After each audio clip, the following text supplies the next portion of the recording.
Mga nakatatakam na putahing bangus tampok sa Bangusin Cookfest sa Dagupan City. Nakatutok doon live si Claire Laganilaw. Claire?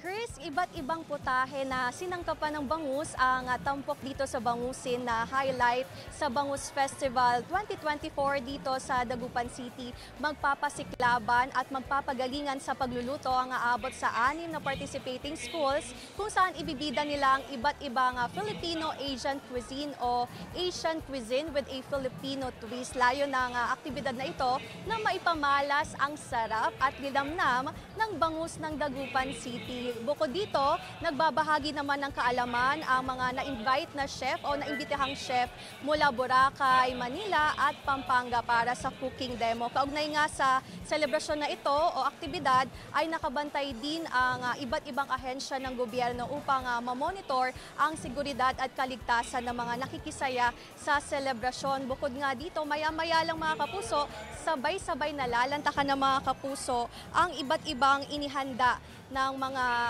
kalahok dito sa Bangusin na bahagi ng Bangus Festival 2024. At bukod sa mga kalahok at magpapagandahan din sila sa kanilang booth setup, ang criteria for judging ay nakabase o nakabase sa execution, sa presentation of food presentation, sa lasa at creativity ng bawat participating schools. Ayun nga, Chris, ay maya-maya lang ay sabay-sabay nalalantakan ng mga kapuso ang mga inihanda ng bawat participating schools dito sa Bangusin. Kaya, at syempre, di rin tayo magpapahuli, ay titikman din natin maya-maya lang ang mga inihanda ng mga kalahok. At yan muna ang latest dito sa Dagupan City.